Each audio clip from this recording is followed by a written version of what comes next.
Black money को सार्वजनिक करके देश के पास क्यों नहीं लाया, देश के विकास में क्यों नहीं खर्च किया? ब्लैक मनी को अंडरग्राउंड करके पार्टी चलाए और ब्लैक मनी को अंडरग्राउंड करके अडानी के जरिए पूरा देश खरीदा, पूरे भारत को गुलाम बनाने की कोशिश में लगे हैं, पूरा भारत अडानी को सौंप देना चाहते हैं। यह सब कुछ कोई कर सकता है तो नरेंद्र मोदी, इट्स अप्रूव्ड। और सबसे बड़ी बात, फिर किसी कोर्ट, किसी अदालत, किसी की जरूरत नहीं रह जाती जब ये सामने आ जाएगा कि इसमें वही वो काला धन है जो आम आदमी का है, गरीब का है, देश का है, मजदूर का है, किसान का है। ये पैसे आए होते तो किसानों को एमएसपी देने में क्या तकलीफ होती? ये पैसे अगर ईमानदारी से, ये ब्लैक मनी देश के पास आई होती तो हमारे किसान 2-2, 5-5 हजार, 10-10 हजार रुपए के लिए आत्महत्या क्यों करते? ये पैसे अगर ईमानदारी से आई होती तो रोजगार का सृजन होता। हमारे युवा बेरोजगार बनकर के सड़कों पर क्यों घूमते? ये पैसे अगर आए होते तो क्या भारत 55 लाख करोड़ की कर्जदारी से 205 लाख करोड़ की कर्जदारी में क्यों फंसता?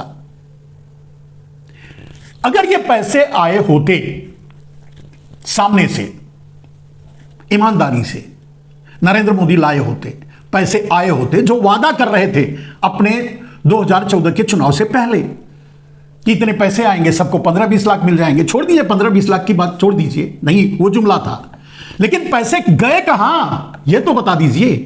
तो अगर वो पैसे इस तरह से आपने इस्तेमाल किया है, आपका जाना तय है।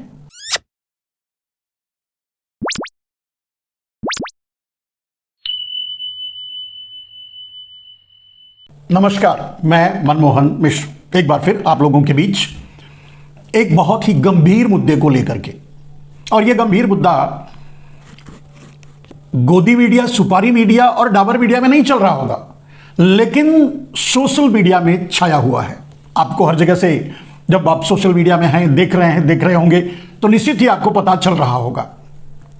लेकिन बात क्या है? बात यह है मेरे दोस्त कि चुनावी चंदे का चोर पकड़ा गया। सीधी सी बात, 2 शब्दों में कहें कि चंदा चोर पकड़ा गया।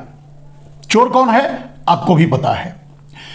एसबीआई ने चंदा चोर को फंसा दिया। इलेक्टोरल बॉन्ड का मतलब ही ब्लैक मनी है।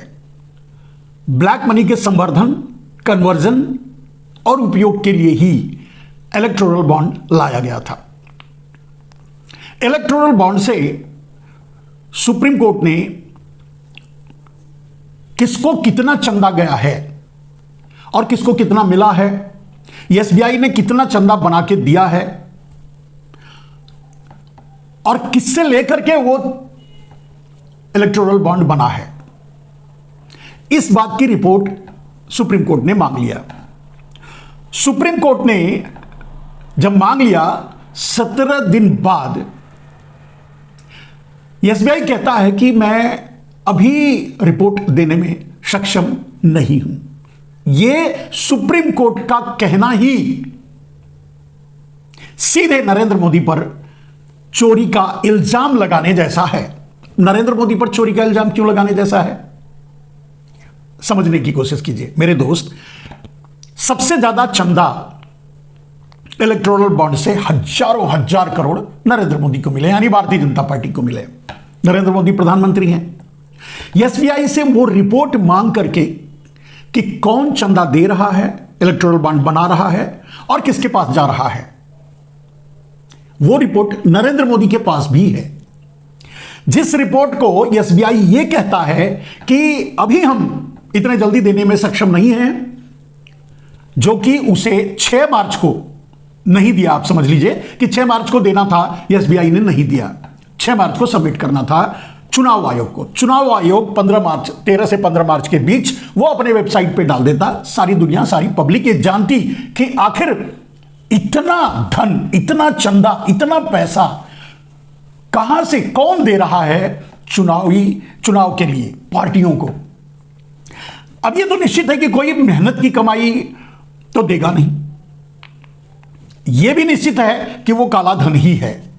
काले धन को ही कई तरह से, काले धन को ही कन्वर्ट करके उद्योगपति, पूंजीपति जो पहले देते रहे हैं वो भी ऐसे ही देते रहे हैं, काले धन को ही देते रहे हैं, आगे भी इस इलेक्टोरल बॉन्ड के जरिए भी काले धन को ही कन्वर्ट करके दिया, जो थोड़े असल में देने वाले होंगे और दिए होंगे। लेकिन यहां खेल और है, कुछ और है। अब कुछ और क्या है? ये सारा पोल पट्टी एसबीआई ने ही खोल दिया। एसबीआई ने जब ये इनकार किया या सुप्रीम कोर्ट जाकर ये कहा कि हमें 6-5 महीने का समय और चाहिए रिपोर्ट बनाने के लिए, इतने से ही नरेंद्र मोदी चोर साबित हो गए, क्योंकि रिपोर्ट नरेंद्र मोदी के पास भी है। जो कंपनियां दूसरों को चंदा दिया है इलेक्टोरल बॉन्ड के रूप में, उनको सताया गया, उनको रोका गया, उनको टार्चर किया गया, या अलग अलग तरह से उनसे बदला लिया गया। तो नरेंद्र मोदी को कैसे मालूम है कि कौन सी कंपनी कांग्रेस को इलेक्टोरल बॉन्ड लेकर के कांग्रेस को दे रही है, या सपा को दे रही है, या बसपा को दे रही है, या दूसरी और किसी लोकल स्टेट वाइज पार्टियों को दे रही है? ये नरेंद्र मोदी को कैसे पता? क्योंकि रिपोर्ट उनके पास है। जो रिपोर्ट नरेंद्र मोदी को एसबीआई दे सकती है, दिया है, वो रिपोर्ट सुप्रीम कोर्ट चुनाव आयोग को देने में क्या तकलीफ है? नहीं देना ही अपने आप में साबित करता है कि चोर पकड़ा गया। चंदा चोर कौन है? अब सबसे बड़ी बात है मेरे दोस्त कि समय तो निकल चुका है।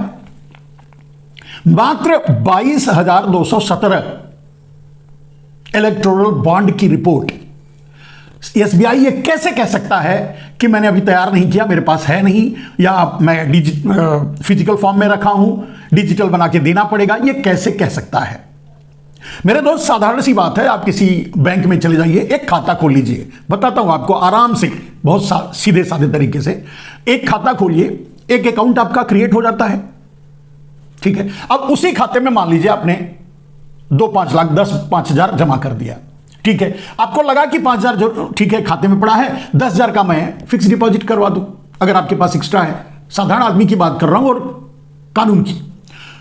तो जब आप 10,000 जैसे ही फिक्स डिपॉजिट करेंगे, एक अलग से यूनिक अकाउंट क्रिएट कर देगा कंप्यूटर, और आपका वो 10,000 रुपया एफडी के रूप में कन्वर्ट हो जाएगा, एफडी के रूप में जमा हो जाएगा बैंक के पास। वो आपको सर्टिफिकेट दे देगी। 5,000 के लिए तुरंत एफडीआर क्रिएट किया जाता है। तुरंत आपको वो नंबर, और वो अकाउंट से अलग नंबर होगा, यूनिक नंबर होगा। अगर 5,000 का आप 10,000 का लेंगे, 5,000 का लेंगे, 1,000 का अगर आप एफडी लेते हैं, तो उसके लिए एक अलग से एफडीआर क्रिएट होगा, एक अकाउंट, एक नंबर क्रिएट होगा, यूनिक नंबर क्रिएट होगा, तभी आपका बनेगा। जबकि वो लिंक होगा कि जब वो समय पूरा हो जाए तो ऑटोमेटिक उस आपके अकाउंट में क्रेडिट हो जाए, वो लिंक आपके अकाउंट से ही रहेगा, लेकिन उसके लिए एक अलग यूनिक नंबर होगा। 1,000, 2,000, 5,000, 10,000 या 10 करोड़, जितना भी आप एफडी कराएंगे, इसके लिए ये व्यवस्था है। अब एसबीआई ये कैसे कह सकता है कि 100 करोड़, 200 करोड़, 500 करोड़ चुनाव इलेक्टोरल बॉन्ड क्रिएट किया बिना यूनिक आईडी के? डेफिनेटली वो आईडी क्रिएट करके ही इलेक्टोरल बॉन्ड बनाया होगा। जिसको चाहे, जो लेके आया पैसा, ब्लैक मनी या जो भी लेके आया, उसको दे दिया होगा, वो किसी और को दे देगा, किसी पार्टी को देगा, जिसको देना है दे देगा। ये सारी रिपोर्ट एसबीआई प्रधानमंत्री को भी दे देता है। प्रधानमंत्री मांग लेते हैं, उन्हें जानना है किसने किसको क्या दिया, और इसीलिए तो वो दूसरों के खातों पर निगाह रखते हैं। उनके पास तो वैसे भी पेगासस है, दूसरे के फोन पर निगाह रखते हैं, खातों पर कैसे नहीं रखेंगे। एक उदाहरण के लिए बताता हूं, अगर आप एक छोटा सा अमाउंट आपको विदेश से कहीं से आ जाता है, ठीक है, उसके लिए लॉट ऑफ प्रोसीजर्स है कि कैसे वो आपके अकाउंट में कन्वर्ट होगा। उसके लिए आपको एक नोटिस आएगी, आप उसका जवाब देंगे, फिर वो आपके अकाउंट में कन्वर्ट होगा। बीच में भी आरबीआई पूछता रहता है, बैंक पूछता रहता है, कहां से आया, कैसे आया। अब यहां यह कहे एसबीआई कि हमारे पास रिपोर्ट नहीं है, यह सरासर गलत है, और जबकि वो रिपोर्ट प्रधानमंत्री को खुद ही दे चुका है। अब अगर इतनी व्यवस्था से एसबीआई चलती है, लाखों करोड़ों लोगों का अकाउंट हैंडल करती है, आपके अकाउंट में अगर 5,000 से कम पैसा है हुआ तो तुरंत काट लेती है। सारी व्यवस्थाएं सब कुछ सही चलती हैं। सिर्फ इलेक्टोरल बॉन्ड सब इलेक्ट्रॉनिकली चलती है। आपको मैसेज आएगा कि आपका इतना पैसा डेबिट हो गया, ठीक है। लेकिन इलेक्टोरल बॉन्ड जहां 100, 200, 500, 1000, 2000, 5000, 10,000 करोड़ के बनाए गए इलेक्टोरल बॉन्ड का रिकॉर्ड अगर वो कहे कि वो डिजिटली नहीं रखा है तो ये कौन मानेगा। और डिजिटली नहीं रखा है तो क्या पूरा बैंक उठा करके लाया था प्रधानमंत्री पीएमओ कार्यालय में नरेंद्र मोदी को दिखाने के लिए या उनको रिपोर्ट देने के लिए? पॉइंट की बात कहने का अर्थ यह है कि सुप्रीम कोर्ट में यह बात बोल करके एसबीआई खुद तो फंसा ही है, नरेंद्र मोदी को सीधे फंसा दिया है। अब रही बात आगे की, आपको पता होगा कि एसबीआई के चेयरमैन इस समय दिनेश कुमार खरा हैं। अब कितने खरा हैं कितने खोटे हैं वो तो सामने दिखाई दे रहा है। वो भी डेपुटेशन पर हैं, मतलब एक्सटेंशन पे हैं। उनके डिप्टी सब एक्सटेंशन पे चल रहे हैं। ये एक्सटेंशन इसीलिए मिला हुआ है क्योंकि नरेंद्र मोदी को इसकी जरूरत पड़ेगी। नरेंद्र मोदी को भी पता है कि सुप्रीम कोर्ट में याचिका दायर की गई है, रिजल्ट उसका आ सकता है, इनको रोक के रखो, ये बचाएंगे हमको। वही काम हमारे दिनेश कुमार खरा जी यानी खोटा जी, दिनेश कुमार खोटा जी कर रहे हैं। नरेंद्र मोदी को बचाने का काम, लेकिन बचाने का नहीं, फंसाने का काम कर रहे हैं। फंसा दिए नरेंद्र मोदी, अब फंस गए। दोस्तों, नरेंद्र मोदी क्यों फंस गए? क्योंकि यह पैसा एक आम उद्योगपति, आम बिजनेसमैन, मैक्सिमम 20% आम उद्योगपति, आम बिजनेसमैन क्रिएट करके दिया होगा। वो भी जिसको नरेंद्र मोदी ने दबाव डालकर मांगा होगा उनको तभी दिया होगा, दूसरी पार्टियों को इच्छा से दिया होगा बैलेंसिंग करने के लिए। मुझे तो मेरा अनुमान है कि जो 10-20% जिन्होंने दिया, वो 20% जो नॉर्मली बिजनेसमैनों ने इलेक्टोरल बॉन्ड क्रिएट करके चुनावी चंदे के रूप में दिया है, वो नरेंद्र मोदी को ही दिया होगा, क्योंकि उसे पता है कि नरेंद्र मोदी गला पकड़ लेंगे। जो दूसरी पार्टियों को मिला है वो नरेंद्र मोदी बैलेंसिंग करने के लिए दिलवाए हैं। रिपोर्ट सामने आएगी तो आपको यही निकलेगा, आप देख लेना, मुझे अच्छी तरह पता है। लेकिन 80% जो इलेक्टोरल बॉन्ड बना है वो सबका सब ब्लैक मनी है और नरेंद्र मोदी द्वारा ही प्रमोटेड है, नरेंद्र मोदी द्वारा ही क्रिएटेड है। मैंने पहले भी कहा कि जो ब्लैक मनी देश में थी, विदेश में थी, सबको नरेंद्र मोदी ने अंडरग्राउंड किया, सारे ब्लैक मनी होल्डरों को ब्लैकमेल किया, उनसे हिस्सेदारी ली, उस पैसे को विदेश में जमा करवाया, रखा और उसे इस इलेक्टोरल बॉन्ड के जरिए, फॉल्स कंपनियों के जरिए भारत ला करके, फेक कंपनियों के जरिए, सेल्स कंपनियों के जरिए, डबल टैक्सेशन ट्रीटी जिन देशों से है जहां, उन देशों के जरिए वहां छोटे छोटे ऑफिस खोल करके, फॉल्स कंपनी बना करके वहां से ये भारत लाया गया और उसको इलेक्टोरल बॉन्ड में क्रिएट करके भारतीय जनता पार्टी अपने खाते में लिया। बैलेंसिंग करने के लिए कुछ खुद ही दूसरी पार्टियों को दिलवाया। ठीक है, असलियत यह है। यानी जो ब्लैक मनी अंडरग्राउंड कर दिए थे नरेंद्र मोदी, सार्वजनिक नहीं किए, राष्ट्रीय संपत्ति घोषित नहीं किए, उसको सार्वजनिक रूप से लाए नहीं, सरकार के पास लाए नहीं, अंडरग्राउंड तरीके से हिस्सेदारी ली, वो पैसा है। अब वो पैसा नरेंद्र मोदी किसके द्वारा कन्वर्ट करवाए होंगे इलेक्टोरल बॉन्ड में, आप समझ सकते हैं। डेफिनेटली वो अडानी होंगे, अंबानी होंगे या उनके आसपास के जो लोग हैं वही होंगे, कोई और तो होगा नहीं, आप समझ सकते हैं। तो अडानी अंबानी को यह हिसाब देना पड़ेगा देश को, सुप्रीम कोर्ट को, कि यह पैसा उन्होंने कहां से लाया। ठीक है, नियम तो यही है कि वो अपने ही कमाई का 5%, 10% जो उनको अधिकार है इस तरह से पार्टियों को डोनेशन देने का, वही दे सकते हैं। लेकिन जो उनकी कमाई का पैसा नहीं है, अगर वो अपनी प्रॉफिट से नहीं दिए हैं, ब्लैक मनी जो नरेंद्र मोदी दिए हैं और लिए हैं इलेक्टोरल बॉन्ड के जरिए, तो वो भी फंसेंगे। मतलब अडानी भी सीधे सीधे फंस गए इलेक्टोरल बॉन्ड बना के, क्योंकि वो बनाए हैं।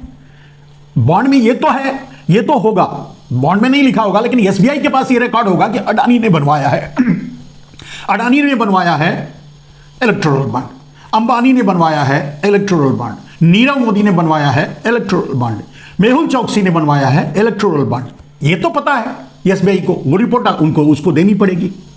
ठीक है, किसको दिए वो अलग बात है, कौन बनवाया, यह सबसे बड़ी बात है।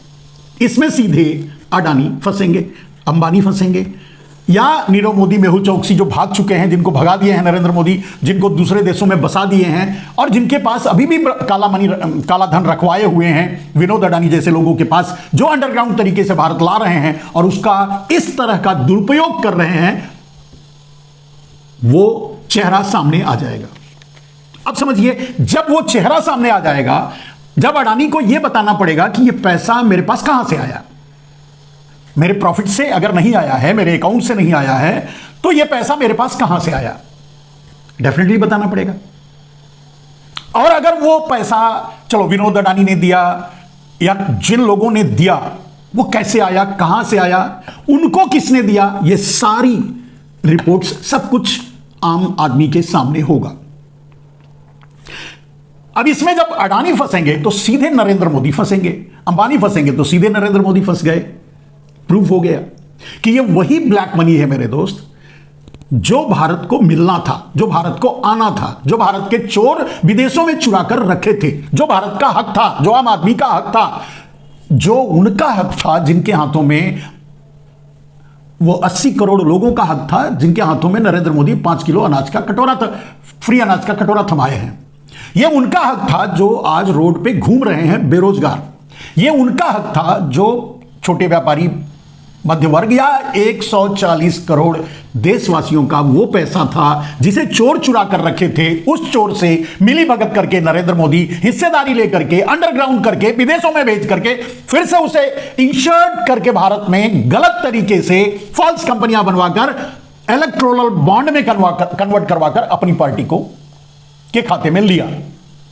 दूसरा, डायरेक्टली ब्लैक मनी उनको कन्वर्ट कर दिया जो छोटे छोटे ट्रस्ट चलाते हैं, भगवाधारी हैं, रामदेव जैसे लोग हैं, रविशंकर जैसे लोग हैं, जग्गी वासुदेव जैसे लोग हैं, या फिर ऐसे लोग जो नरेंद्र मोदी के लिए काम करते हैं, नरेंद्र मोदी का प्रचार करते हैं। जो आपको काला धन आएगा तो 300 रुपए में पेट्रोल, 30 रुपए में, 35 रुपए में पेट्रोल डीजल दिला रहे थे, 300-400 रुपए में गैस सिलेंडर दिला रहे थे, देश का ढांचा ही बदल रहे थे, देश की खुशहाली ही पता नहीं क्या क्या, आपको याद होगा, आप खुद याद कर लीजिए।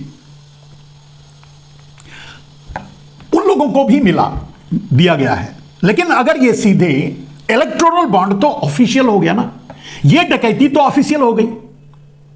चलिए, अगर 15-16 हजार करोड़ रुपया अगर इलेक्टोरल बॉन्ड में कन्वर्ट हुआ, तो ये पैसा आया कहां से, किसका है ये पैसा? क्या उद्योगपतियों के पास इतना पैसा है, कमा करके इतना पैसा है, क्योंकि जो कमाए हैं उसी में से देंगे, तो कमाए हैं और इतना पैसा है कि वो दें इलेक्टोरल बॉन्ड के रूप में? सबसे बड़ा सवाल यह है, बहुत साधारण सी, कि जो रिपोर्ट नरेंद्र मोदी के पास भी है और बैंक आसानी से सुप्रीम कोर्ट को दे सकता है, वो क्यों नहीं देना चाहता? नहीं देने की कोशिश करना ही यह बात साबित करता है कि डाका डाला गया है आम आदमी के पैसे पर, आम आदमी के धन पर। क्योंकि वो ब्लैक मनी जिसकी बात मैं कर रहा हूं, जिसको नरेंद्र मोदी अंडरग्राउंड करके भारत लाए और इस तरह से उसका इस्तेमाल कर रहे हैं, अडानी को दूसरे नंबर पर पहुंचाने का काम किया, या अपने तरीके से जिनको अंडरग्राउंड तरीके से देना था दिया, और अपने खाते में इस तरह से इलेक्टोरल बॉन्ड के रूप में लिया। अब अगर एसबीआई न बताना चाहता है, नहीं बताना, यह साफ दिख रहा है, एसबीआई नहीं बताना चाहता, नहीं देना चाहता। एसबीआई को हिम्मत है कि नहीं, सुप्रीम कोर्ट के आदेश का मतलब अनुपालन नहीं करेगा? आप खुद सोच के देखिए, एसबीआई क्यों नहीं बताएगा? उसका क्या नुकसान है, क्या फायदा है? मान लीजिए दिनेश खराखोटा जो हैं, उनको क्या फायदा है, उनको क्या मिला होगा? मिला तो उनको जरूर होगा, ब्लैक मनी है तो निश्चित उनको भी हिस्सेदारी मिली होगी। लेकिन सवाल यह है कि क्यों छुपाएंगे? तो इस छुपा छुपाई यानी दबाने, छुपाने या न बताने के लिए कौन गाइड कर रहा है, कौन इंस्ट्रक्ट कर रहा है, कौन फोर्स कर रहा है? अब एसबीआई पर दबाव डालने की ताकत किसमें है? जो भारत की सबसे बड़ी बैंकिंग व्यवस्था है। अगर बैंकिंग व्यवस्था, बैंक को गाइड करने के लिए आरबीआई है, तो समझ लो देश को चलाने के लिए एसबीआई को डायरेक्ट करने का पावर तो प्रधानमंत्री ही कर सकता है, यानी नरेंद्र मोदी। और आरोप नरेंद्र मोदी पर ही है। चलिए, चुनावी चंदा चंदा मिलता रहा, लोगों को मिलता रहा 70 सालों से, जिसको भी मिलता रहा। कभी इस बात पर इतना बहस हुआ या सुप्रीम कोर्ट तक मामला गया कि भाई कौन है जो चंदा दे रहा है? नहीं ना। बहुत कुछ गलत हुआ जो दिखा, और वो डाउट नरेंद्र मोदी पर हुआ, तभी तो मामला सुप्रीम कोर्ट में गया। अब अगर सुप्रीम कोर्ट के इंटरफेयर के बाद भी अगर उसे दबाने की कोशिश की जाए, छुपाने की कोशिश की जाए, इटसेल्फ प्रूव करता है कि नरेंद्र मोदी ही चोर हैं, डाकू हैं। एसबीआई ने इनकार करके या टाइम मांग करके, चुनाव के बाद देने की बात करके, यह अपने आप में प्रूव कर दिया कि वो नरेंद्र मोदी के साथ खड़ा है और चोर कोई और नहीं, नरेंद्र मोदी है। अब दूसरा सबसे बड़ा सवाल, इतना बड़ा पैसा जो बड़े बड़े दानी बन करके ये दिए हैं, निश्चित ही वो अपने कमाई का नहीं दिए हैं, ब्लैक मनी है, ये तो निश्चित है। अब नरेंद्र मोदी को, क्योंकि नरेंद्र मोदी उसके लिए जिम्मेदार हैं, तो नरेंद्र मोदी को, देश को यह जवाब देना पड़ेगा कि उन्होंने ब्लैक मनी को इस तरह से अंडरग्राउंड क्यों किया, ब्लैक मनी को सार्वजनिक क्यों नहीं किया, ब्लैक मनी को सार्वजनिक करके देश के पास क्यों नहीं लाया, देश के विकास में क्यों नहीं खर्च किया। ब्लैक मनी को अंडरग्राउंड करके पार्टी चलाए और ब्लैक मनी को अंडरग्राउंड करके अडानी के जरिए पूरा देश खरीदा, पूरे भारत को गुलाम बनाने की कोशिश में लगे हैं, पूरा भारत अडानी को सौंप देना चाहते हैं। यह सब कुछ कोई कर सकता है तो नरेंद्र मोदी, इट्स अप्रूव्ड। और सबसे बड़ी बात, फिर किसी कोर्ट, किसी अदालत, किसी की जरूरत नहीं रह जाती जब ये सामने आ जाएगा कि इसमें वही वो काला धन है जो आम आदमी का है, गरीब का है, देश का है, मजदूर का है, किसान का है। ये पैसे आए होते तो किसानों को एमएसपी देने में क्या तकलीफ होती? ये पैसे अगर ईमानदारी से, ये ब्लैक मनी देश के पास आई होती तो हमारे किसान 2-2, 5-5 हजार, 10-10 हजार रुपए के लिए आत्महत्या क्यों करते? ये पैसे अगर ईमानदारी से आई होती तो रोजगार का सृजन होता, हमारे युवा बेरोजगार बनकर के सड़कों पर क्यों घूमते? ये पैसे अगर आए होते तो क्या भारत 55 लाख करोड़ की कर्जदारी से 205 लाख करोड़ की कर्जदारी में क्यों फंसता?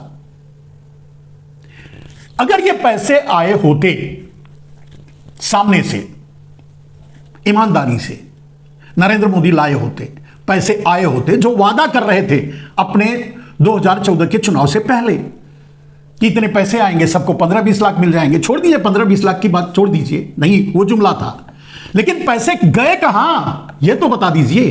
तो अगर वो पैसे इस तरह से आपने इस्तेमाल किया है, आपका जाना तय है, इट्स प्रूव्ड, आप पकड़े गए। अब कितने दिनों, अब सवाल यही है कि अगर यह रिपोर्ट सामने आ जाए तो नरेंद्र मोदी रैली भी नहीं कर पाएंगे, किसी से वोट भी नहीं मांग पाएंगे, कहीं घूम भी नहीं पाएंगे। उसके बाद का स्टेप क्या होगा, खुद ही अंदाजा लगा लीजिए। और अगर ये तो निश्चित है कि ब्लैक मनी है, ब्लैक मनी साबित हो जाएगा, ये तो निश्चित है कि, क्योंकि वो ब्लैक मनी है, इसमें कोई दो राय नहीं है। ब्लैक मनी के अलावा भी बहुत कुछ है। बहुत कुछ क्या है? चीन भारत के हिस्से पर कब्जा करके बैठा हुआ है नरेंद्र मोदी के अमृतकाल में, और नरेंद्र मोदी उस पर साइलेंट हैं। क्यों है? क्या नरेंद्र मोदी ने सौदेबाजी की है चीन से अपनी जमीन देने की? क्या नरेंद्र मोदी चुप रहने के लिए सौदेबाजी की है? क्या नरेंद्र मोदी भारत के पूरे बाजार को, एफएमसीजी के बाजार को चीन को सौंपने के लिए कुछ ब्राइब लिया है, घूस लिया है? न खाऊंगा न खाने दूंगा का उल्टा किया है? यह तो बात साबित होती है ना। पूरे भारत के बाजार को नरेंद्र मोदी ने चीन के हवाले कर दिया। आज जिस ओर जाइए आपको चाइना का सामान मिलेगा, हर चीज, यहां तक कि फल फ्रूट भी अब मिल रहा है, चावल दाल रोटी सब कुछ मिल रहा है। ठीक है, कितना इंपोर्ट ज्यादा हुआ, चाइना की कंपनियां किस किस जगह अपने, नरेंद्र मोदी की शुरुआत में ही जियो में सबसे ज्यादा पैसा चाइना का लगा है, पेटीएम में सबसे ज्यादा पैसा चाइना का लगा है। बाद में बवाल हुआ तो दिखाने के लिए उसको अंडरग्राउंड किया गया है, आज भी उसी का। मेरे दोस्त, ये सब कुछ नरेंद्र मोदी ने जो बेचा है, देश की जमीन, देश की जायदाद, देश का कोयला, देश का पानी, देश का पूरा देश, उसके एवज में जो लिया है नरेंद्र मोदी ने, वो इस तरह से ब्लैक मनी। चाइना से अगर नरेंद्र मोदी इलेक्टोरल बॉन्ड बनवा करके पैसे लिए हैं तो कितना खतरनाक है इस देश के लिए। या ऐसे देशों से मान लीजिए, अब अगर नहीं बता रहे हैं तो यही कहा जा सकता है किसका पैसा, ये तो मतलब अगर चलिए मान लीजिए ARB किसी का नाम सामने आया, इन्होंने पैसा दिया है, अब पता चल रहा है कि वो डिफॉल्टर है, वो तो उनके पास उस समय पैसे ही नहीं थे, वो कहां से लाके देंगे, और उनके अकाउंट से ही पता चल जाएगा कि उनके पास क्या था देने के लिए। वो तो बोरे में भर के लाए, ट्रक में लाद के लाए, SBI में दिया और उन्होंने इलेक्टोरल बॉन्ड का बॉन्ड बना करके दे दिया और वो यहां आ गया। लेकिन चेहरा तो सामने आ जाएगा ना, फिर उनको बताना पड़ेगा ना कि उनके पास पैसे कहां से आए। तो अगर चाइना से या बैड एलिमेंट से, टेररिस्टों से या किसी और देशद्रोहियों से, देश के दुश्मनों से, कहां से कैसे कैसे पैसे आए जो इलेक्टोरल बॉन्ड के रूप में कन्वर्ट हुए और नरेंद्र मोदी के खाते में यानी भारतीय जनता पार्टी के खाते में गए, तो वो सार्वजनिक क्यों नहीं होना चाहिए, देश क्यों न जाने, और उसमें नरेंद्र मोदी बाधा क्यों पहुंचा रहे हैं। बिना नरेंद्र मोदी के SBI में इतनी हिम्मत ही नहीं है कि SBI ये कहे कि मुझे और 5 महीने का टाइम दीजिए तब मैं आपको रिपोर्ट दूंगा। कह सकता है? नहीं ना। कहने का मतलब अभी जो कुछ हो रहा है वो अपने आप में यह प्रूव करता है कि चोर कौन है। पूरा देश यह बात जानता है, देश सुनना चाहता है, देश इतना नादान नहीं है जितना नरेंद्र मोदी समझते हैं कि उसे मेरा परिवार तुम्हारा परिवार में अटका देंगे, उसे हिंदू मुसलमान में अटका देंगे, उसे किसी और मुद्दे में अटका देंगे। देश समझदार है, इतना तो देख रहा है, इतना तो समझ रहा है कि सारी चोरी डकैती नरेंद्र मोदी की है, क्योंकि और कोई कर ही नहीं सकता ना। बताओ, कोई और कर सकता है? किसी और में हिम्मत है? कोई किसी के पास है? हर आदमी को, तो आम आदमी को निचोड़ दिया, वो चंदा दे नहीं सकता। मध्य वर्ग व्यापारियों को खाली कर दिया, तोड़ दिया, खत्म कर दिया, वो नहीं दे सकता। जो बड़े व्यापारी हैं उनकी भी हालत खराब है, वो नहीं दे सकते। बैंक से पैसा लिए हैं, वापस नहीं दे पा रहे, तो इलेक्टोरल बॉन्ड में चंदा कहां से देते? तो इलेक्टोरल बॉन्ड में इतना पैसा जो दिया गया है उलट करके, वो ब्लैक मनी है साबित होता है, और वो डेफिनेटली नरेंद्र मोदी के करीबियों द्वारा लिया गया होगा, अडानी, अंबानी और ऐसे लोगों के। जब उनके नाम सामने आएंगे तो क्या स्थिति होगी, आप सोच के देखिए। क्या नरेंद्र मोदी चुनाव लड़ पाएंगे? क्या नरेंद्र मोदी इस देश के कानून का सामना कर पाएंगे? वैसे भी नीरव मोदी, मेहुल चौकसी, जैसे ही ये परिस्थिति आती है कि भारत के कानून का सामना करना ही पड़ेगा, मैदान छोड़ के भाग जाते हैं। तो क्या आगे भी ऐसा कुछ देखने को मिलेगा अडानी मोडानी को से, मोदी से, अडानी से, या और भी दूसरे से?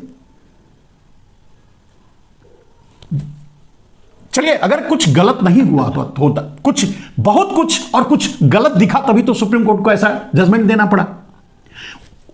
इलेक्टोरल बॉन्ड पर रोक लगाने का सुप्रीम कोर्ट का एक आदमी, एक जज बैठ करके नहीं दिया, बेंच ने दिया ये फैसला। निश्चय उसमें कॉन्फ्लिक्ट भी रहा होगा, काफी राय मशवरा हुआ होगा, इतना लंबा समय लगा। जब सुप्रीम कोर्ट को यह लगा कि नहीं, ये फ्रॉड ही है, और सुप्रीम कोर्ट ने सीधे ये शब्द भी इस्तेमाल किया कि फ्रॉड किया गया है, और अगर उस फ्रॉड का पैसा नरेंद्र मोदी को मिला है तो सीधे नरेंद्र मोदी सामने हैं, उनको जिम्मेदारी लेनी चाहिए ना। छोटी सी पुलिया का उद्घाटन करने चले जाते हैं, जिम्मेदारी लेते हैं। छोटा सा अच्छा कुछ होता है तो फोटो खिंचवा करके जिम्मेदारी लेते हैं। इस पर क्यों नहीं बोल रहे हैं? इतनी बड़ी घटना क्यों नहीं नरेंद्र मोदी मुंह खोल रहे हैं? सुप्रीम कोर्ट ने बहुत अच्छा फैसला दिया, छोटे छोटे फैसलों पर भी तो बोलते हैं नरेंद्र मोदी। सुप्रीम कोर्ट ने बहुत अच्छा फैसला दिया, हम उसका स्वागत करते हैं। तो स्वागत क्यों कर रहे हो नरेंद्र मोदी जी? रिपोर्ट तो आपके पास भी है, अपने टेबल से भेज दो, पीएमओ कार्यालय से भेज दो, डेफिनेटली आपके पास है, ये आप इनकार नहीं कर सकते। क्योंकि जैसे ही आपको पता लगा कि कोई एक इलेक्टोरल बॉन्ड कहीं और गया है तो आपने उसकी कान मुरेड़ दी। 300-350 कंपनियों को टार्चर करके आपने पैसा लिया। तो ऐसा नहीं है कि आपको पता नहीं है कहां से आया, कौन लाया, किसको दिया, क्यों दिया, कौन सा पैसा है। आपको मान लीजिए हम समझते हैं, देश समझने लगा है धीरे धीरे, आपको बताने की, आपको समझाने की क्या जरूरत है? आपको तो पता है कि वो ब्लैक मनी है, आम आदमी का पैसा है, यहां के गरीबों का पैसा है। मोदी जी, आपको देश के कानून का सामना करना पड़ेगा। आपकी पार्टी भारतीय जनता पार्टी पर पूरी तरह से बैन लगेगा, उसके सारे खाते सील होंगे, वो सारे पैसे गवर्नमेंट को ट्रांसफर होंगे। होना चाहिए। जिन्होंने ब्लैक मनी को कन्वर्ट करके इलेक्टोरल बॉन्ड बनाया और आपको दिया, वो जेल में होना चाहिए।